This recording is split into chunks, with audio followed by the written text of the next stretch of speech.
Good evening, colleagues and professors. It's my pleasure today to meet you online. As usual, I hereby here joining Professor Dr. Hussein Chaisha, one of the pioneers, not only in clinical nephrology, but as well in the educational mission. He is carrying on the most effective way of learning and distant learning for the all the Egyptians, nephrologists, as well as the African and worldwide. Professor Hussein Chaisha is a professor of nephrology in the Urology and Nephrology Center, Mansoura. He is distant learning chapter chair and executive director of the ESNT, Egyptian Society of Nephrology and Transplantation. He is the promoter and the dynamic way of the e-learning in the virtual academy, which I think thousands of nephrologists are joining, as well in transplantation, as well in hemodialysis. Today, I am sure that he will give a very illuminating talk and insight to how to retard the progression of the chronic kidney disease. I believe that we all will learn from him as much as long history and experiences in this field. Thank you very much, Professor Hussein, to be here with us, and I give you the way to have this talk, and after that, for 15 minutes, we can have some talk, some questions and answers from your excellent experiences. Please go, Professor Hussein. First of all, I would like to thank Professor Hisham Said for all these kind words. Thank you very much. I am touched by your kind statements. And Professor Hisham Said is one of the great pillars in nephrology and the legends of nephrology, and he is the chair of hemodialysis chapter. It is always my pleasure and honor to speak and to join Professor Hisham Said activities. Today, dear colleagues, dear professors, and all nephrologists, this is one of the very important, if it is not the most important topic in nephrology, because if we cannot stop the process of chronic kidney disease, we should do something to retard the progression of chronic kidney disease. So this is one of the hot missions of the nephrologist, is to try to reduce the rate of progression of chronic kidney disease. So through this presentation, I'm going to start with this virtual case. Just this is an exercise, and I ask all of you just to record the risk factors of progression of chronic kidney disease. So this is a 65-year-old male patient, diabetic for 15 years, blood pressure 160 over 100 millimeter mercury, body mass index 38 kilogram per square meter, creatine 2 with estimated GFR 35 milliliter per minute, albumin creatinine ratio 500 milligram per gram, hemoglobin 9 gram per deciliter, he is a smoker and suffering from sleep disorders. I have here 3 questions. What is the stage of chronic kidney disease of this case? Which formula is preferred to estimate glomerular filtration rate? And then the main question, what are the risk factors including in this case? I'm going to present this slide at the end of the presentation to answer all questions. And the core of this presentation is to try to shed the light on the risk factors for CKD progression. Because if we know the risk factors, even if there is no evidence-based medicine, if we change the risk factors, especially those who can be reversed, this means that we can do something for our patients. To start with the definition of CKD, I'm not going to define CKD, but the progression. What's meant by progression is that the patient progresses from one stage to the higher stage. And I'd like to just to explain the color code in this slide. This is the heat map. Green color means no abnormality. So if estimated GFR is above 60 milliliter per minute and albuminuria and other urinary parameters Within normal, this is the normal person.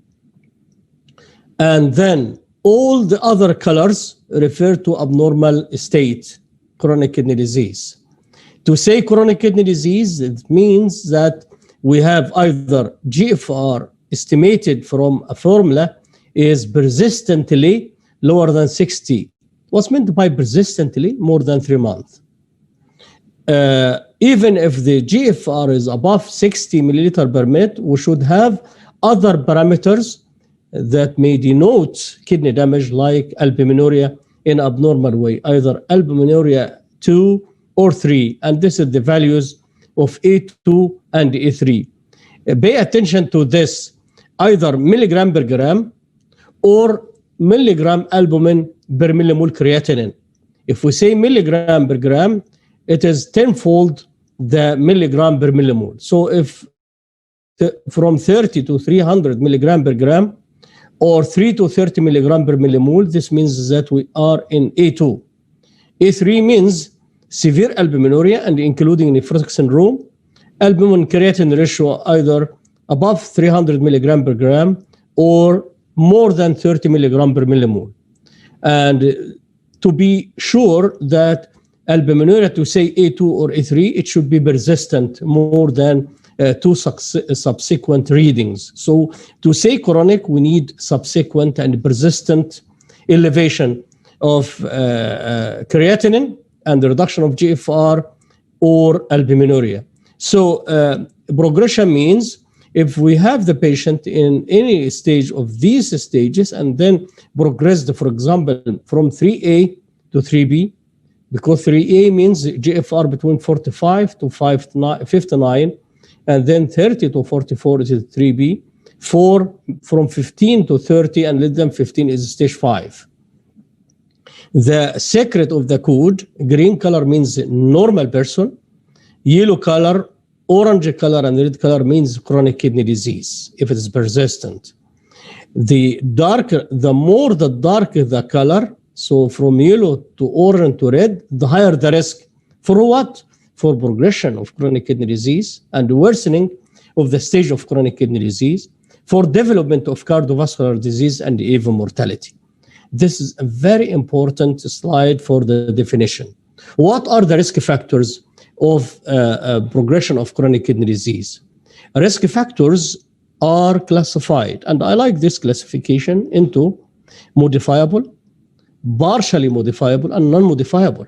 The first question, if the risk factor is non-modifiable, why we should take care of this risk factor? Because if the patient has one non-modifiable and then added other factor, this means 2 factors. So we should be more careful if the patient has multiple risk factors, even if they are non-modifiable. So the most common causes of chronic kidney disease worldwide and United States are diabetes. It is the leading cause of chronic kidney disease, followed by hypertension, glomerulonephritis, cystic, and by cystic, the majority is polycystic kidney disease and others. Other causes may be glomerular interstitial nephritis, unknown etiology, and it differs from country to country. So in some countries it's infection, and others it's drug abuse. We should be careful about all these points. I put the causes because this is unmet needs to target the optimum treatment of diabetes, hypertension, and glomerulonephritis and polycystic kidney disease, because they are potentially reversible factors. So what are the risk factors? As I mentioned, maybe non-modifiable, like low birth weight. So if the person has low birth weight, this means that we should have health record, including birth weight.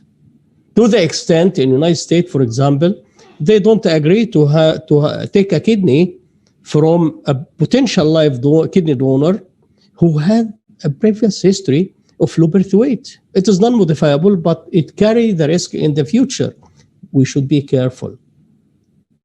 The second risk factor is the history of childhood kidney disease. So we should ask, as nephrologists, any patients presented and admitted to the hospital with chronic kidney disease or coming to the outpatient clinic about the past history of any renal problem, either nephrotic, pyelonephritis, cystitis, whatever the etiology. And this is a very nice cohort published in New England Journal of cohort of patients, 1.5 million, 1.5 million. They found that the history of childhood kidney disease is associated with increased risk of adult end-stage kidney disease. We should be careful about the history. If we have a patient with a history of acute kidney injury, does acute kidney injury mean recoverability? Nothing more? No. Acute kidney injury may be associated with many problems. I'm not going to read all these factors, but be careful about this category. Proteinuria 14%, CKD 19%. It is huge values, huge figures. So it recovers, because this is one of the most frequently asked questions to me. If I have a previous history of acute kidney injury and it recovered completely, this is a real risk for future development of chronic kidney disease. The answer, yes. Not only chronic kidney disease, but maybe as well end-stage kidney disease. So all these are non-modifiable risk factors, either history in the past or low birth weight. So we should be careful, because this person may be hit by another factor. I spoke about low birth weight. What about old age? Can kidney age, as our hair become gray and white, and the bone ages, muscle ages by muscle atrophy, kidney ages? How kidney age? If you look here to this slide, this is a normal adult kidney, and this is the elderly and the senior kidney. What is the difference? The difference is in everything. If you just look here, I'm not going to speak about glomerulosclerosis, interstitial fibrosis, arteriosclerosis, tubular atrophy. All these are sclerotic changes that can be seen by microscope, but even macroscopic. The kidney mass is reduced by age, weight reduces by 10% per decade, length reduces by 0.5 centimeter per decade above 40 years. The parenchyma is reduced 10% per decade. So a lot of changes. Is this a change transmitted into functional changes? Yes. Not only reduction of GFR by age, but the most important is tubular function. Tubular function of the kidney is more smart. Senior kidneys, or the kidney of seniors, is not able to dilute the kidney or dilute urine or concentrate urine maximally. What is the implication of difficult concentration and dilution? Suppose that I have defective concentration.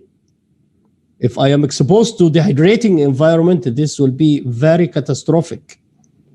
If there is a problem in urine dilution, this means if I drink a lot while I'm a senior, or I am hospitalized, the senior is hospitalized, and you give him a lot of fluid, this person cannot get rid of water easily.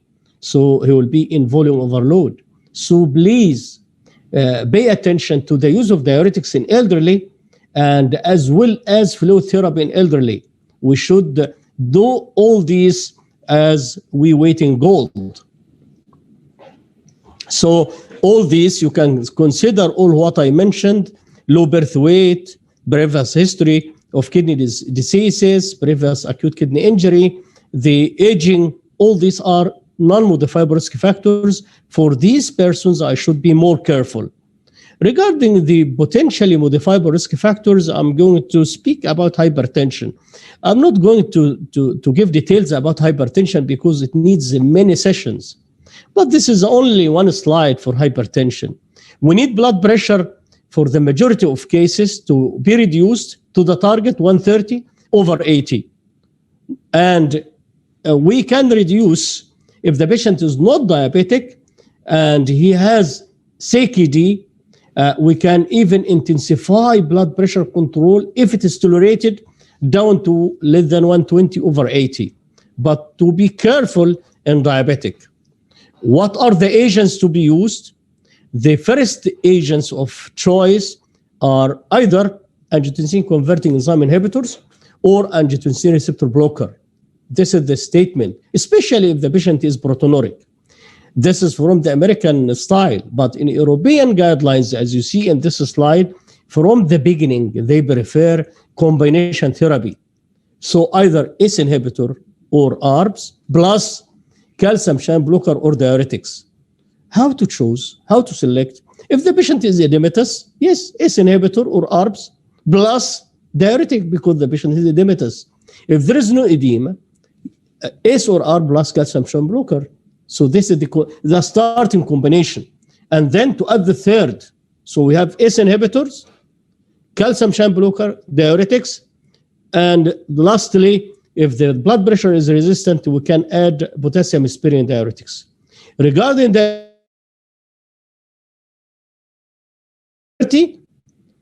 we can use thiazide diuretics.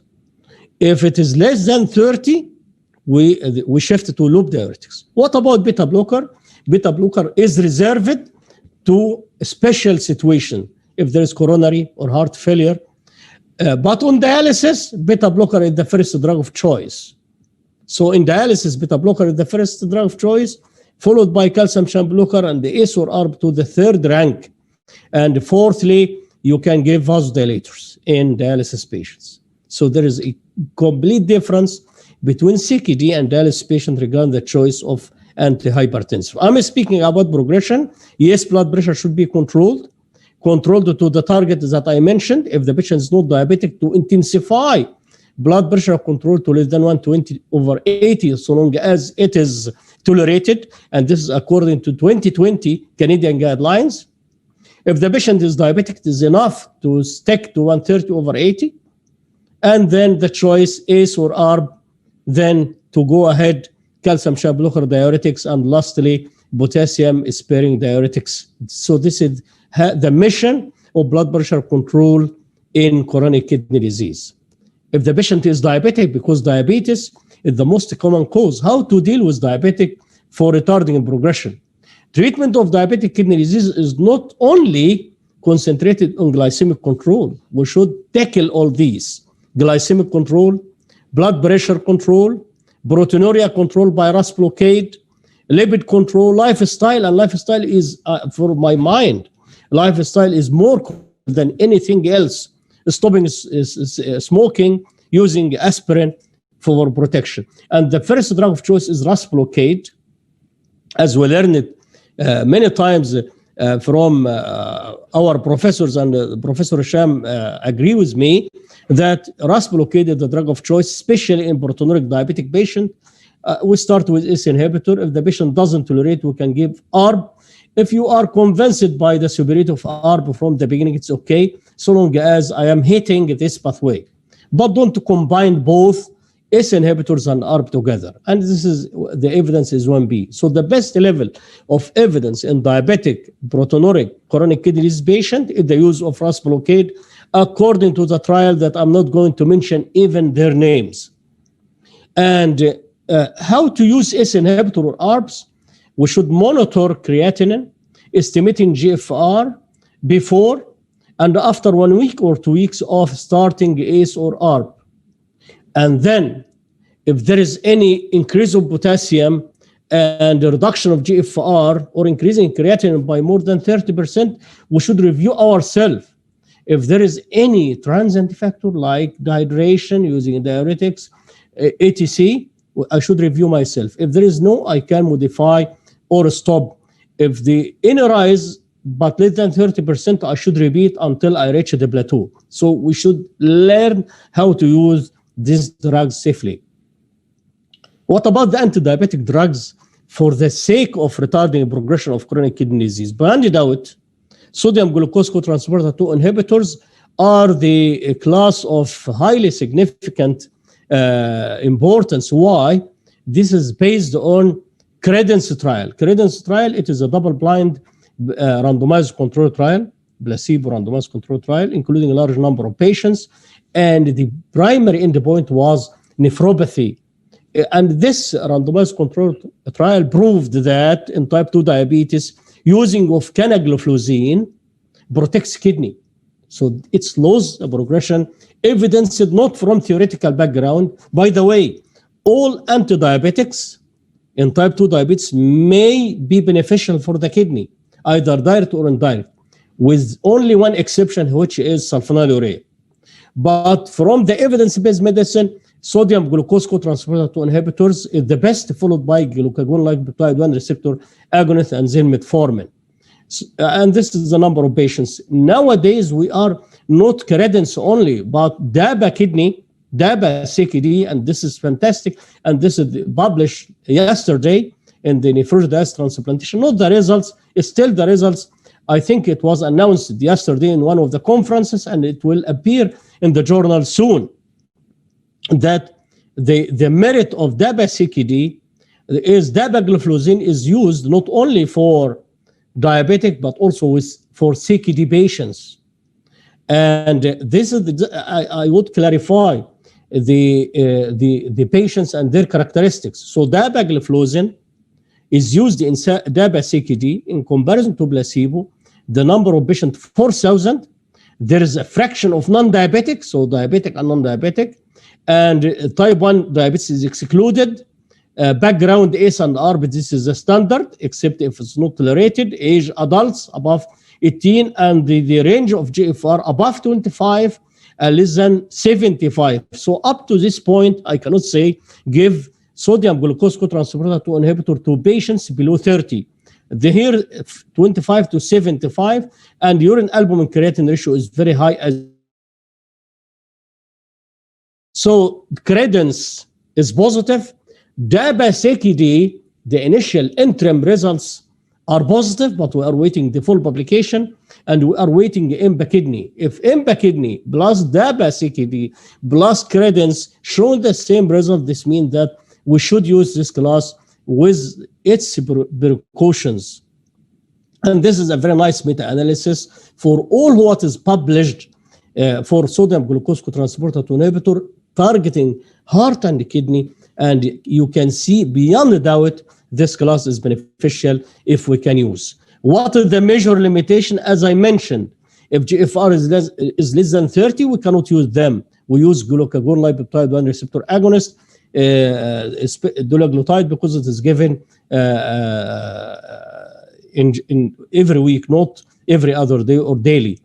And if the GFR is above 60 and the patient is proteinuric, the drug of choice is sodium glucose cotransporter 2 inhibitor, followed by GLP-1 receptor agonist. If it is between 30 to 60 milliliter per minute, the preference is toward SGLT2 inhibitors. So we should make a balance between SGLT2 inhibitors and the glucagon-like peptide 1 receptor agonist. So this is diabetes. So what I mentioned up to this moment, we have non-modifiable risk factors like young age, low birth weight in young age, previous history of kidney disease, and the old age. All these are non-modifiable risk factors. And then modifiable risk factors, hypertension, we should correct. We should select a proper target, and for diabetes, proper glycemic control. I don't answer the glycemic control. Glycemic control, if I am in early stages, intensive control. If I am in the later stages, we should avoid hypoglycemia because it may be fatal. The drug of choice, as I mentioned, there is a tendency toward the use of the new classes, either SGLT2 inhibitors if the GFR is permitting, or glucagon-like peptide 1 receptor agonist. What about metabolic acidosis? Another modifiable factor usually neglected. Metabolic acidosis is bad. And as you see in this slide, it's associated with CKD progression. The question, what is the best value of sodium bicarbonate for patients with CKD to avoid CKD progression? The sweet spot, please memorize, sweet spot, the best value of bicarbonate is between 24 to 26. Why? Because higher bicarbonate is associated with vascular calcification and mortality, and lower bicarbonate is associated by bad consequences, malnutrition and others. So we need serum bicarb to between 24 to 26. Okay? Why 24, not 22? Because the normal value starts from 22. I wanted to relax, to make the kidney more relaxed. because if I leave the serum bicarb on the border in the verge, this means that I'm obliging the kidney to do compensatory mechanisms, and by secreting and generating ammonia, ammoniogenesis by the kidney drives pathological consequence leading to chronic fibrosis and CKD progression. So metabolic acidosis, yes, it is one of the important parameters, shouldn't be neglected, and to be corrected by diet and treatment, as I'm going to mention. The treatment is diet, and in the dietary sector, I'll show you how to tackle the bicarb, how to improve the metabolic acidosis control by the diet. And then what we have is sodium bicarbonate. All of us are afraid of sodium, even if there are assuring data. And if we give sodium bicarbonate, we should educate the patient against excessive salt intake. And I think without adding sodium, and I think it will be the future management of acidosis. What about uric acid? I don't like hyperuricemia. Although in New England Journal of Medicine, there are 2 big trials in type 1 diabetes showing no value of using a hyperuricemic drug to target the progression of CKD. But I am from the school, if serum uric acid is above, we can say above 8 or 9 milligram per deciliter, we start giving the patient a hyperuricemic drug. Diet and exercise is mandatory. This is a study from Japan, including a 5-year cohort study, 13,000 Japanese patients, addressing what is the optimal range of serum uric acid for cardiometabolic disease. They correlated the 5-year cohort study. They correlated the value of serum uric acid with CKD progression, occurrence of CKD, heart problems, and everything. And they found that the optimal serum uric acid for females is between 2 to 4 milligram per deciliter. And in males, less than 5. I'm speaking about adults. Less than 5 in males and between 2 to 4 in females. I don't like hyperuricemia and I don't like hyperuricemia. And we are waiting further evidence for the hyperuricemic drug because the evidence is negative. What about the drug? Drugs are kidney poisons. We should educate patients and educate our colleagues and other specialties that the use of drugs may be fatal, may be associated with consequence. All of us know non-steroidal. I'm not going to discuss them. But today, I highlight and raise a red flag toward the proton pump inhibitors.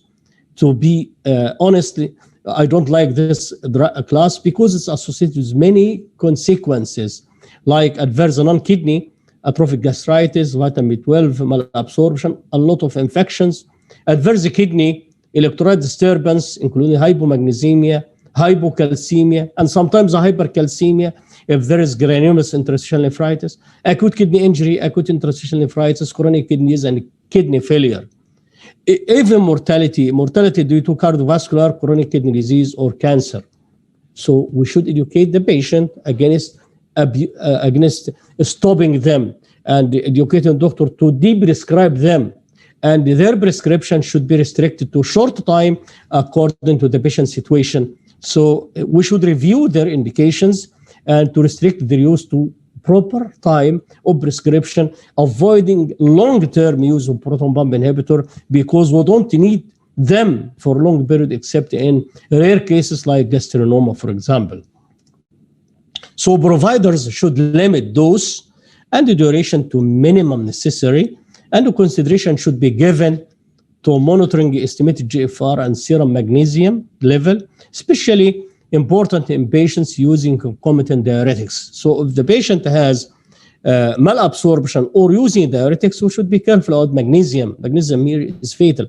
Even in dialysis patients, the use of proton pump inhibitors was associated with increased mortality because of magnesium disorders. And so from this presentation, I'm saying I am advocator of this class de-prescription. De-prescription means to stop them to using the lowest possible dose on alternate day and to shorten their use. What about herbal remedies? Because usually we hear that herbal remedies are fine. I don't like them at all. Why? Because of the problem of purity. They are usually adulterated. Adulterated by what? Usually adulterated by non-steroidal, laxative, diuretics. All these on the long run can lead to kidney injury. So in one word, stop herbal remedies. Is there any evidence supporting the use of vitamin D and omega-3 to protect the kidneys, especially in diabetic? The answer is no. There is no evidence, and this study is negative for these. What about the sleep disorders? Sleep disorder, we should learn for ourselves, educate the patient that we need to sleep well. Poor quantity and quality. What's meant by poor quantity? Low sleep, few above 8 hours is bad. So both low and excessive sleep are bad. So this is problems in quantity. Quality, fragmented sleep and playing with the mobile and all these technologies before sleep, it's bad. Because sleep disorders can lead to sympathetic overactivity and the progression of chronic kidney disease. So this is, for my mind, it is potentially reversible. What about smoking? Smoking is kidney poisonous. I'm not speaking to CKD patient that smoking will kill the lung or others. It kills the kidney. And there is a good evidence. And today, I present this article, second-hand smoke or passive smoking is associated with CKD. To avoid positive, active smoking or to be exposed to smokers. What about obesity and diet? Diet can affect the kidney badly through inflammation. And the Professor Hisham said always like inflammatory environment, and he has a lot of publications about inflammation in dialysis. So diet rich in heavy protein, animal protein, is inflammatory diet, associated with oxidative stress and leading to hyperfiltration. Diet excessive in carbohydrate also increase the risk of CKD progression and acid content or acid load. As I mentioned in metabolic acidosis, we can manipulate diet. If you go here, as you see here, by minus means a potential renal acid load is by minus for raisins, fruits and vegetables, raisins in Arabic, zabib. Most fruits and vegetables are in this alkali side. If I educate the persons from early beginning to eat fruits and vegetables, even in the early stages of CKD, while the kidney is competent to deal with potassium load, it's fantastic because potassium protects the kidney in the early stages. But in the advanced stages, we are afraid of hyperkalemia. So start early by encouraging fruits and vegetables, and this will, one of the mechanisms is reduction of acid load. If you go here, hard and processed cheese, egg yolk are full of acid and lead to acidosis. So if I go to this side, I can manipulate acidosis. Obesity, we don't like visceral obesity, and this is one of our World Kidney Activity. And this from Mansoura University, we should combat this abdominal obesity because obesity is bad. I'm not going to discuss this, but I am advocator of DASH diet or Mediterranean diet. I like this slide. So 1, 2, 3, 4, 5, 6, 7, 8, 9. We have 9 points. For each point, we have target and half target. If saturated fat, for example, it constitutes less than 6% of total energy, this means that we are in the DASH target. But if it's less than 11%, we are in the intermediate target. If it's above, this means we are out of the target. If the patient is here, we give the patient 1 point, here half point, here 0 point. At the end of the day, so saturated fat is bad to limit saturated fat. Total fat also to be reduced to this extent. Protein, cholesterol, fibers. We should encourage fiber because fiber, as Professor Hisham just in discussion yesterday, he mentioned that fibers is important to drive gut microbiome toward the healthy side. So we need fibers because fibers is protecting against constipation, and constipation is bad because we have gut kidney axis and it improve the gut microbiome distribution and protect many organs. So this is why fibers above 14.8 gram per 1,000 kilocalorie, it is in the target. If it is above 9.5, it is half target, but it is less than 9.5 per 1,000 kilocalorie, it is outside the target. Potassium, here encouraging potassium, encouraging modest sodium restriction. At the end of the day, if we calculate the score and the patient or the person has total score above 5, this is a good score to protect from CKD. Again, plant source, fruits and vegetables are reduced in fat, carbohydrate, high fibers, low protein, low phosphorus, low acid load, and low salt. All of these factors are beneficial for what? For gut microbiome, for the kidney, and for heart and pancreas.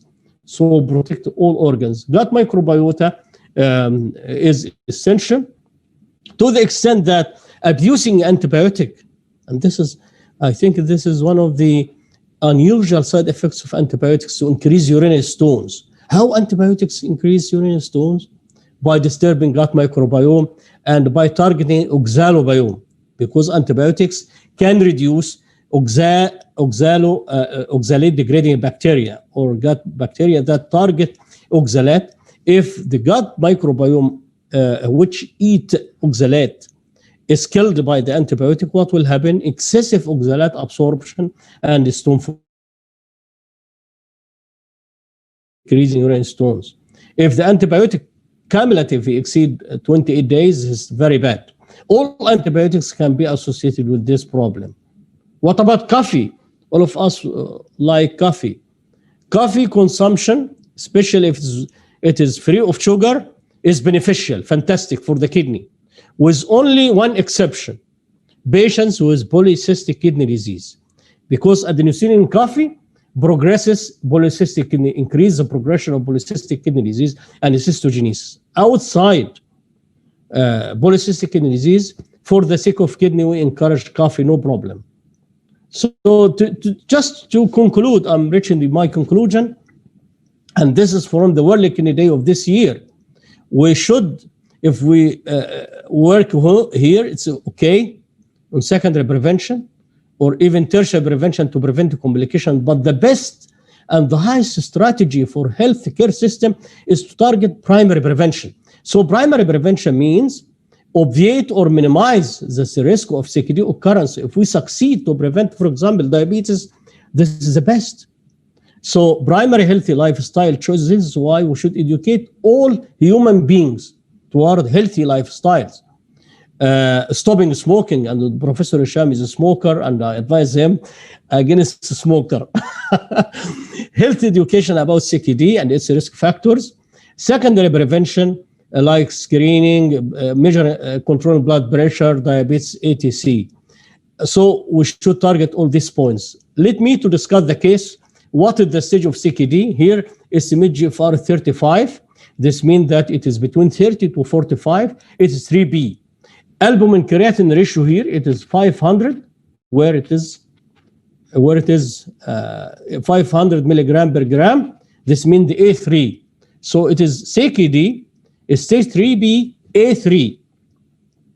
Which formula? KDIGO 2012 recommends CKD epidemiology equation. Why? Because MDRD equation is not good if the GFR is above 60. So if we use MDRD and the GFR is above 60, we say above 60, not 70 or 80, because MDRD is not precise for normal GFR. But in CKD epidemiology, we say the absolute figure, 78, whatever. What are the risk factors for CKD progression in this case?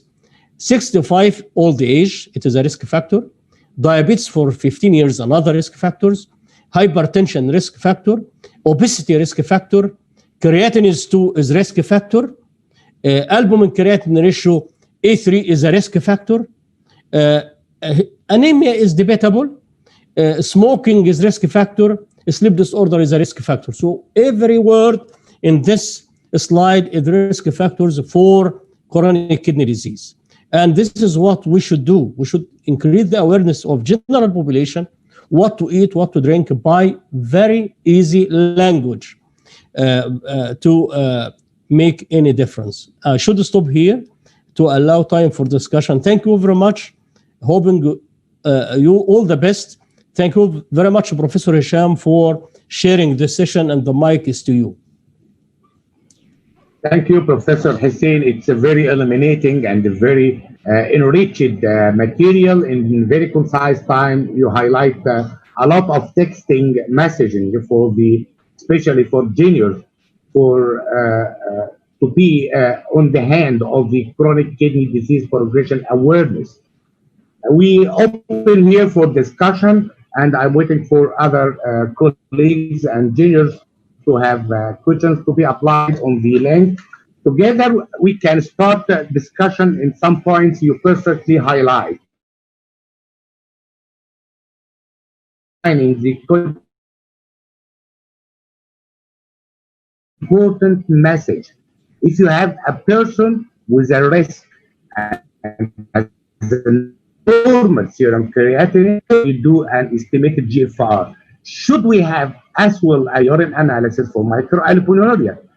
It is a very, very important. So urine analysis is not confined alone for a patient who has sufficient decline in kidney disease performance. So your message is very important to be routinely done because it classifies the chronic kidney disease even with an estimated GFR above 60. Thank you very much for that. Additional Thank you very much, Professor Hisham. If you allow me, Professor Hisham, for this point, because it is crucial. If we have a patient aged 80, for example, it seems that 60 milliliter per minute is not fair for elderly or for young. But up to this moment, because there are some senior professors who revised the definition in elderly, and they thought that 45 for elderly is the cutoff point, because if we say 60 milliliter per minute for 75 or older, this means that you find all of them within the context of CKD. But up to this moment, 60 milliliter per minute. As you mentioned, we should test urine. Even if there is no albumin creatinine, we can measure protein creatinine if it is available, and there is some correlation and between protein creatinine and albumin creatinine, but the values is different. So if we have protein creatinine, so if we say A1, it is less than 30, here 150 protein creatinine, and then 150 to 500 and above 500. So it is just the variability. And moreover, I may have a person with only one kidney, solitary kidney. Solitary kidney is considered CKD. Patient with increased echogenicity and any abnormality in ultrasound is CKD. Patient with electrolyte disturbance that is persistent and explained by renal tubular dysfunction, it is CKD. So the CKD is either a reduction of GFR or normal GFR in the presence of persistent, and persistent is more important than the abnormality. Persistent, either urinary abnormality, proteinuria, albuminuria, hematuria, or electrolyte disturbance in the blood, or radiological, or even if the person was exposed to pathology and the biopsy showed any chronic injury. It's clear. Thank you very much. Second point, till we are collecting questions from colleagues, you define acute kidney injury as well a risk factor for sure for progression to a chronic kidney disease. Sometimes we hear about acute kidney disease, not acute kidney injury. So can you please clarify that for who is still junior in nephrology? What's the difference between acute kidney injury and acute kidney disease? Thank you very much, Professor Hisham, for this point. Yes, you are right.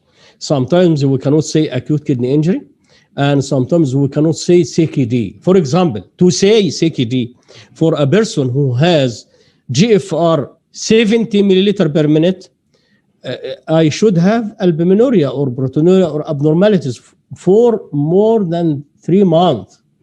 If you have a person with GFR which is preserved and there is proteinuria, but still we don't have 3 months, because proteinuria may disappear. If this is the situation, I can say acute kidney disease. Because for acute kidney injury, as you know, there is rifle definition, a Keene definition, and a KDIGO definition, and there are limits. So for to say acute kidney injury stage 1, I should have either low urine output, and there is a value for urine output, or rising of creatinine by 0.3 milligram per deciliter within 48 hours, or 1.5-fold within 7 days. And this is the KDIGO definition. If I have any rise but not fitting with this definition, I cannot say acute kidney injury. It may be acute kidney disease if it persists. Yes. Beyond 3 months, I am in the context of CKD. So we have acute kidney injury to the right, chronic kidney disease to the left, in the middle way we have acute kidney disease. Yes, that's correct. And thank you very much for this clarification, because if you have acute and you have extended still injury, yes, less than 3 months, and after, for example, after a month, you have to put the patient till a transitional zone between AKI and CKD. So any problem in the kidney, that is not fit with acute kidney injury, and still it is not persistent for 3 months, I say acute kidney disease. Yes, exactly. Thank you very much. It's clear. Another question is from my side as well. Do you think that chronic kidney disease per se, not you mentioned perfectly a lot of risk factors, but CKD per se is an auto-running progression and is still a risk for progression of CKD? So perfect. It is perfect question. I would like to congratulate you for this question. And if I go to the first slide, because this is the heat map that explains the answer for your question. I like this question, Dr. Hisham. Thank you very much. Thank you. If you look here to the heat map, here there is no progression. Here, starting increasing the relative risk of progression, and there is another slide showing the value of relative risk, but yellow is higher than green, and starting the problems. Orange is more risky, and red is the highest. So, for example, if you are here in the estimated GFR between 45 to 60, there is little bit increase in the risk of progression. But if you are dealing with 3B, this patient will progress faster than this patient. And if the patient in this stage, 15 to 30 in stage 4, he will ultimately progress faster than stage 3. So yes, the higher the stage of the CKD, the higher the rate of progression of the patient. So this is why we should be careful about the color here. The darker the color, the higher the rate of progression. But I want to declare another point. For each person, there is a style different from, so there is an individual characteristic, inherent profile for each patient. This means if I am a good doctor, I should follow the patient carefully. Every patient has his own values. And for the extent, even today, we learned from Dr. Muhammad Al-Hadidi, after he's coming back from UK, they follow polycystic kidney disease, and they put in the characteristics of giving tolvaptan for the patients. If the GFR is reduced by more than 5 milliliter per minute per year, this means fast progressing. So the higher the stage and the higher the pace, the higher the rate of progression. Yes, exactly. So you have an auto-running process. Yes. So especially if you have the chronic kidney disease of stage 3B and forward, you have a lot of retained uremic toxins. And per se, the uremic toxin can as well increase the possibility of kidney damage as well by its toxicological effect, especially what is coming from the gut, which is a very inflammatory disease. And I like auto-running. It is the best word because it is best fitting, yes. Yeah. Although it's not 1%. Yes, it's very nice. Yeah, it's you also perfectly mentioned the metabolic acidosis. Yes. The metabolic acidosis is not only risky for the bone, it's risky for additional organs. Heart, malnutrition. And I'd like to thank you because one term I didn't mention in the presentation, which is subclinical metabolic acidosis. Yes. What's meant by subclinical metabolic acidosis? If we have a patient with normal bicarbonates, normal serum bicarbonate, while he has higher creatinine, so he is in the stages, one of the stages of CKD, and serum bicarbonate is normal, but in the low normal range, 22, for example. He is 22 milliequivalent per liter bicarbonate because of the compensatory effects of the kidney. And by doing compensation, the kidney is lost by time. This is why I should relax bicarb toward 24, 26. Because if I leave serum bicarbonate 22, the kidney will compensate by firing the kidney. Yes. So this is subclinical acidosis. Subclinical acidosis, low normal bicarb in a patient with CKD. With continuous so in this, to reach the level, the safe level, sweet spot, the best values of bicarbonate between 24 to 26. As well, in hemodialysis patient, we have to monitor as well. Yes. And that is the leaking parameters during maintenance hemodialysis, but we have to check at least once monthly the pre-dialysis and post-dialysis to adjust the bicarbonate dialysate concentrate. And as we learned it from you, Professor Hisham, during the principles of hemodialysis, because this is a teaching that we shouldn't allow bicarb to be escalated too much in dialysis patients. Sure. And you taught us to avoid bicarbonate profiling using a bicarb in dialysis 36 or something like that. It is bad for the patient because it increases mortality through vasocalcification and others. Yes, exactly. I would like also to mention from my experiences in the research and development field in the phosphate control. You mentioned that the pH can affect a lot. And I can confirm here that the pH can change the phosphate type between mono and diphosphate. And if you have a metabolic acidosis extensively, you enrich the vascular calcification by incoming fluxing of the phosphate inside the cells, as well promoting the more inflammatory. So metabolic acidosis is not one to just to hide that in patient. Yeah, I understand that the possibility of sodium retention by adding sodium bicarbonate, but on the other hand, it is a bad thing to keep your patient on the metabolic acidosis. If you allow me, Professor Hisham, because you mentioned the phosphate. Yes. And the biphosphate, I remembered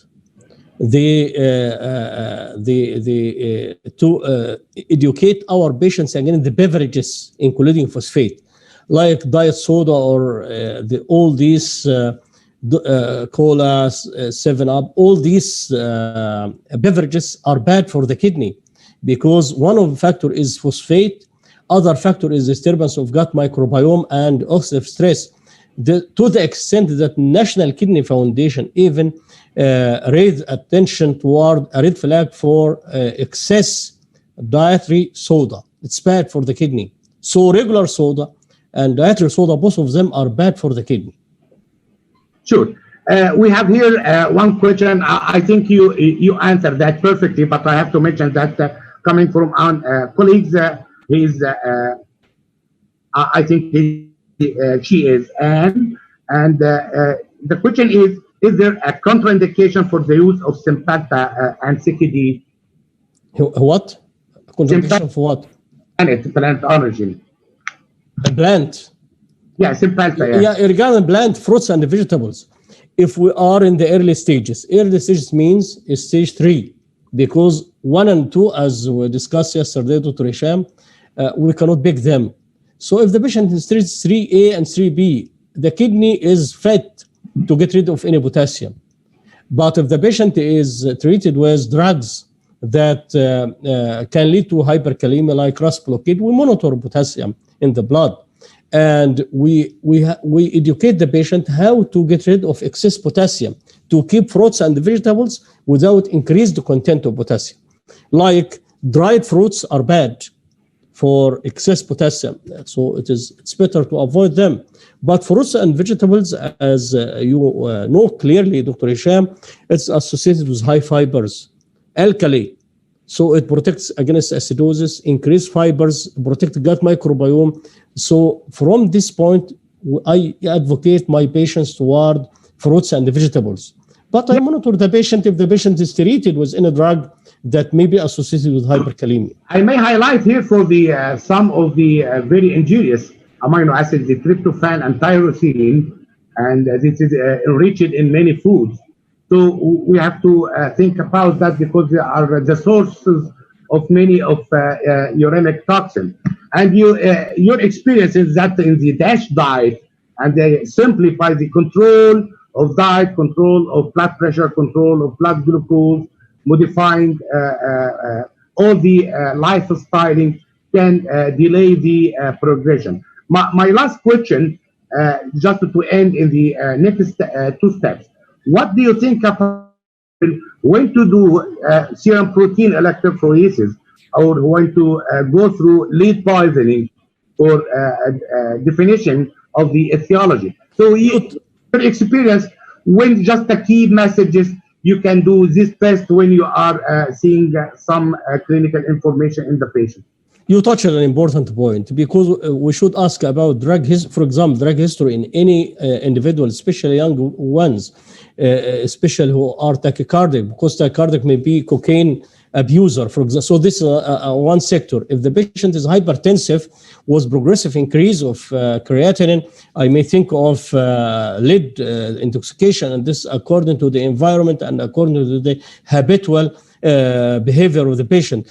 And during our conference this year, SNET conference, I think you remember Professor Marc Debrouille, who delivered a very interesting presentation about chronic tubular interstitial nephritis of unknown etiology among agricultural workers who are exposed to the insecticides or something like that. And they proved, the authors, and he is one of them, proved and published in Kidney International an article showing that insecticides lead to toxicity of the lysosomes, similar to calcineurin inhibitors. Yes. So, exactly. so we should be aware of the environment. Even we have a fantastic study done between Mansoura and Zagazik female patients. They are not patients because they are healthy females and lactating their babies. And when we withdraw sample from the baby, from the human milk and from the baby blood and urine, we found that excessive ochratoxin is there in some females. So why ochratoxin is present with excessive amount in milk? Because of the bad foods and drinks that we have. So we should be careful. Yeah, history is one of the key for diagnosis. Yes. The question, and we end by this, and this is the question for the perfect man. I know that your answer, because it's very debatable, but I understand the question and I understand your answer. From additional question from Anne, which who is very active or which is very active here. What is the role of ketosterol in CKD? Yes, so this is a very tricky point. And you know well, my school, I am against the use of ketosterol because it is usually abused or used by in appropriate manner. So to use ketosterol in a good way, it should be used with large dose, 1 capsule for every 5 kilogram every day, accompanied by very low protein diet. How to be adherent to this style of food? And the evidence is very marginal, if there and any evidence. So just to alleviate the anxiety of patients and my colleagues from physicians, please don't give to the keto analogs any more attention. And if you use them and you are believing in them and monitor the patient well, use them appropriately. And I am totally against their routine use. I fully agree on that. And on the end, I would like to thank you very, very much. You touch all the points of chronic kidney disease, and I'm sure that this book could extend for days from your experience side for each point. Thank you again, and thank you for the audience, my colleagues and professors. Thank you, and see you again. Bye-bye. Let me to thank you, Professor Hisham, for your excellent organization and the questions and the moderation. Every day we learn from you very much. Thank you, and thank for my colleagues and I think this is the scientific activity is sponsored by Janssen and organized by ICOM. So thanks very much for both of them, for Janssen and for ICOM, for this best organization. And if there is any question, please send to my email, and I'll be ready to answer any question. Thank you and goodbye. A very heartfelt thanks again for the ICOM for organizing and for Janssen for sponsoring this meeting, just to see you on air, and we have learned a lot today. Thank you very much. Thank you and goodbye. Bye.